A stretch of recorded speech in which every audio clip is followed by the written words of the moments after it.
You know, this is a day where I just like to relax and watch the NFL draft, see who my Baltimore Ravens select.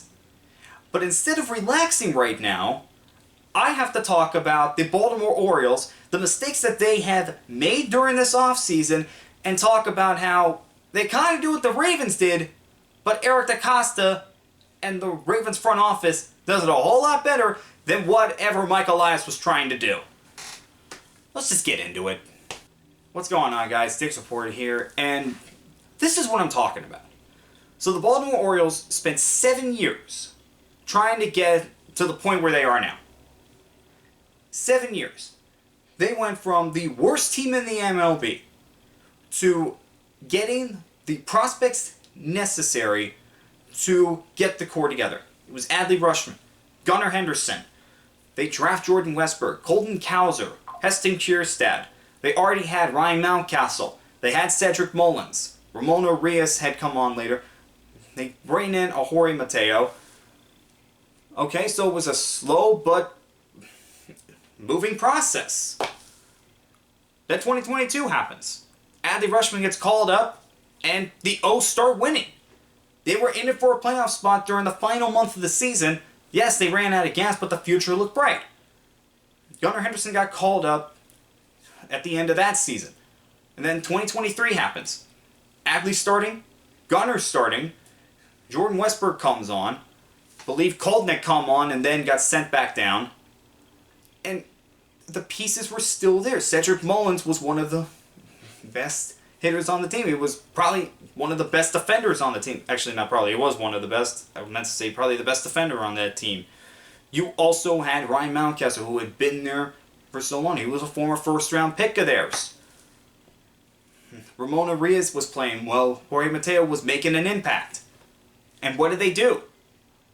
They not only win the division, but have the best record in the AL. They have the number 1 seed. They win over 100 games. But they got swept by the eventual World Series champion, Texas Rangers. Okay, but they made the big steps that they needed. So what do they do next offseason? They trade for Corbin Burnes, a true ace for the roster. Unfortunately, that came at the expense of Kyle Bradish having an elbow injury. And they tried to have a treatment done that was actually proved to be successful half of the time, or over half of the time. But it just wasn't successful for Bradish. He had to get Tommy John anyway, and they also lose Tyler Wells and John Means to Tommy John that year. But the O's still make the playoffs. They get the wild card. But unfortunately, the pitching didn't let them down. They gave up 3 runs against the Royals in 2 games. The hitting did. 1 run. And the only hitter that did anything in those 2 playoff games was Cedric Mullins. Not Gunnar, not Jordan, not Adley. It was Cedric. How? How does that happen? Okay. So, a little bit of a reset. Corbin Burnes is a free agent. You do everything you can to re-sign him. You offer him a deal that paid him more money per year than what Arizona was offering him. But he's from Arizona. He wanted to go back home. His wife just had twins. Makes sense. Don't blame Elias for that. Don't blame Elias for letting Anthony Santander go. You get a guy in Tyler O'Neill to a 3-year deal. O'Neill's proven to be a pretty good player for the Orioles so far. And Anthony Santander is struggling. We knew what was going to happen there. And while losing Corbin Burnes hurt, you thought maybe you can get a Max Fried. Maybe you can get a Blake Snell. Or maybe you can trade for Garrett Crochet. What happens? The Orioles do nothing with any of those players. Max Fried goes to the Yankees on an 8-year deal. Personally, I wouldn't have signed him to an 8-year deal, but it's the Yankees. They can get away with a lot. Blake Snell signs with the Dodgers. The Dodgers had just won the World Series. Okay, you probably could have gotten him. But the worst part, you let Garrett Crochet get traded to the Boston Red Sox. You're not even trying to get him, and you let a division rival get him and sign him to a long-term deal. Okay? Are you going to sign any of your guys to long-term deals? Apparently not. This is the issue. The Orioles are not taking the steps necessary to where they should be World Series contenders year in and year out. This is where you take those steps. You want to talk about having a winning culture, but in order to do that, you have to start winning the big games before you can even start talking about that and figure out what those steps are to maintain it. You haven't done it yet. You have to do everything that you can. And I get it, he's from the Astros front office when they were winning, when they were trying to rebuild and got back to the World Series. Here's the thing. The Astros, before they won that first World Series, they did the steps that they needed to take to get there. They trade for Justin Verlander. Jose Altuve gets a long-term deal. And yes, they did let some players go in the meantime, but that didn't stop them from signing their own guys and even giving out free agency deals, even though they didn't work out. I know. Jose Abreu. That was a bad deal. But you're still going about this the wrong way. It's not about just making sure that you're developing your own players. It's about having the core there and filling in the pieces. And again, maybe he was just trying to follow what the Ravens do. Alright? Because Eric DaCosta and the Ravens do something very similar. Alright? They have a core of players. But the difference between those two is Eric DaCosta and the Ravens are able to keep those players in. Think about Lamar Jackson. Think about Ronnie Stanley, who they just signed to a 3-year deal.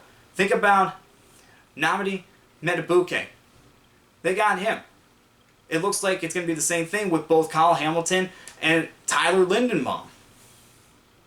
Alright?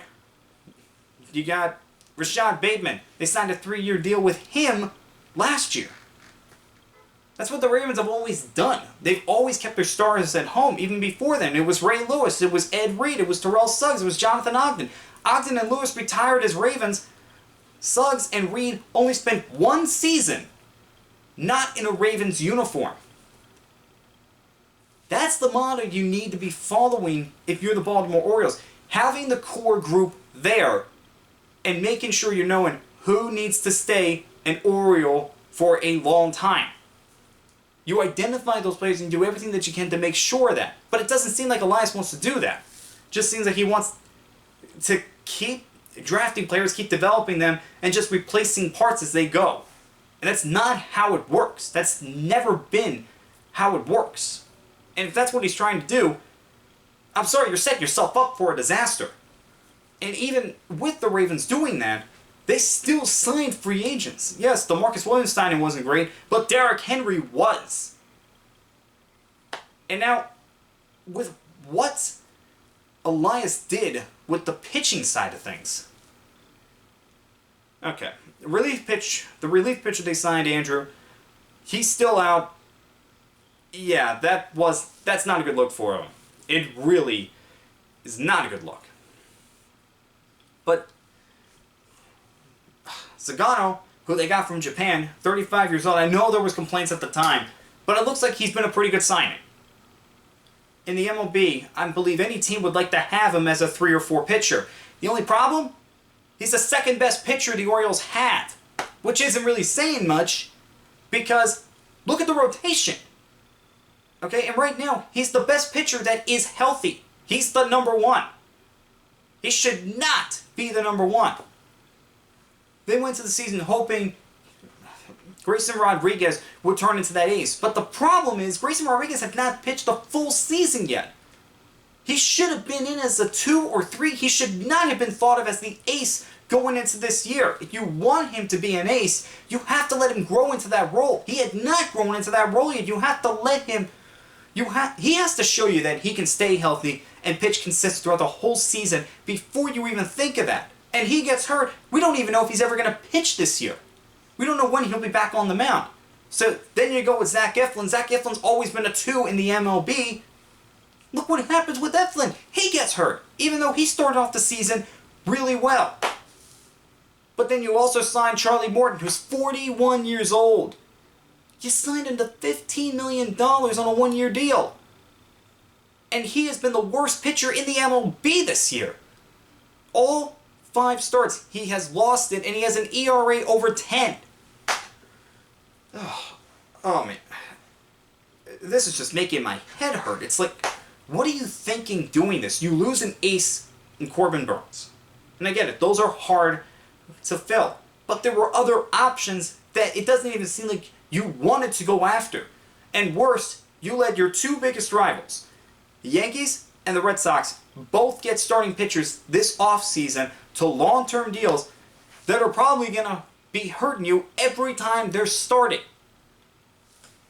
What are you thinking doing that? What is Elias thinking? Well, apparently he wants to be the anti-Dodgers. What? You're going from one extreme to the other, and the Dodgers, yes, they signed a lot of free agents, but they also have homegrown talent on that team as well. They just go about it differently than what the Orioles do. You want to be the anti-Dodgers, your stars are the homegrown talent, but you bring in the finishing pieces in free agency. You still try to go after free agents. And I don't mean a 41-year-old Charlie Morton. And what's even worse about the Orioles pitching staff, and things could even get worse other than a 6 ERA, as the starting rotation has, they have the lowest strikeouts out of anybody in the MLB last time I heard. I don't know if that's still true, but that's not good. It really is not. But here's what I mean by they might be trying to follow what the Ravens do, in that Eric DeCosta does the same thing. He does bring in guys on one-year deals to help fill in pieces, but they're meticulous with that. Okay? They have brought in a lot of veterans, yes. But look at the veterans they brought in. It's Jadeveon Clowney and Kyle Van Noy, both of which have had career seasons with the Ravens. Arthur Mouled and Tre'Davious White in the secondary, both of them have done really well for them. When their running backs got hurt, when they lost their 3 running backs before the season started, they brought in guys like Kenyon Drake, I believe they brought in Le'Veon Bell, and some other veterans, and they had some good moments as a Raven. The Ravens know who they should be bringing in and for what role. But it's not to be the best players on the team, it's to complement the best players. Whereas it seems like the Orioles are just trying to fill in pieces and try to make it seem like, okay, so we're going to replace Burnes with Sagano and Morton and hope the rest of the rotation figures itself out. But the problem is that has brought up other pitchers to a point where they are definitely not comfortable with. I think Dean Kramer has suffered the most from this because Kramer's a 5. He's always been a 5. And if you look at his career stats, it's not bad. It just looks like a typical number 5 pitcher, but now he's forced into a number 3 role, and at times maybe a number 2. We don't know how this season's going to go, and he's struggling. I mean, he just gave up the most extra base hits by an Orioles pitcher ever. Ever.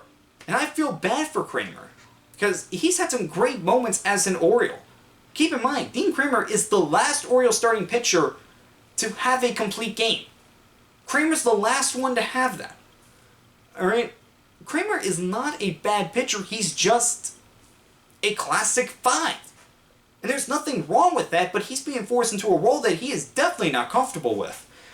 Kate Povich, a guy who I still think can be a solid pitcher in this league, he's being forced into a role that he's definitely not comfortable with at all, and he's had his struggles.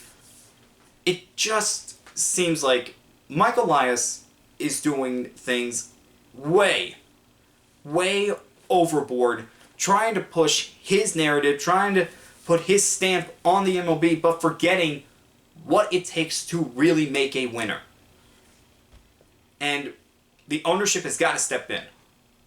David Rubenstein and the owners group, they've got to figure something out. Because if the Orioles miss the playoffs, and if they end up finishing last in the AL East, which it definitely looks like they might be if they continue on the path that they're on, Elias has got to be gone. Because he has completely let down this Orioles team, and they just don't have any life in them right now. I mean, it is hard at times watching them. Now, I know they fought last night, they lost 4-3, but still, I mean, you gave up 24 runs one game. You had a day off, and then you gave up 10. You were not hitting. Seems like you have no life out there. It seems like the manager is all but checked out at this point. I just don't know what the Orioles can do from here. And maybe they can start trading for starting pitchers from teams that are completely out of it. I mean, they could get a Sandy Alcantara. That would help out, but would that be enough? Probably not. Eflin should be back. Okay. They brought in Kyle Gibson, but Kyle Gibson's 37 years old. He's 37. Okay? Mike Elias just completely mismanaged the rotation. And it really seems like it costs the Orioles big time. Not just for this year, but for years to come. Something's got to change in Baltimore quick because the core is there. They're young. They don't cost a whole lot. But if you want to have sustained success, you have to have success first. Right now, they don't have any success. Yes, they've gone to the playoffs 2 straight years, but they didn't win a playoff game. They have lost 10 straight playoff games since going to the championship series in 2014. They got swept by the Royals. They lost the wild card game to the Blue Jays and then have lost 5 straight since. This Orioles team right now, they're at a crossroads. Right now, it's up to ownership whether they go down the path of rebuilding in the next 5 years again, or down the path of competing for a prize that they have not had since 1983. The Colts were still in Baltimore during that time. Keep that in mind. The Colts were still in Baltimore the last time the Orioles won the World Series. I was born 13 years after that. How long until we start to see them actually have success for a long time? Because remember, the Orioles went over a decade without going to the playoffs. Over a decade. I don't think anybody wants to go back to that. You have a new ownership group. Now is a pivotal moment for them. And if I'm Rubenstein, this is what I'm doing. I'm going straight to Cal Ripken Jr., who was on that World Series team, who was on the back-to-back ALCS teams in 96 and 97, and I'm asking him, what do we have to do to turn this around quickly? And I'm sure Cal's going to give him all the information he needs. For right now, the Baltimore Orioles, times are looking bad. And it can only get worse if they make the wrong moves.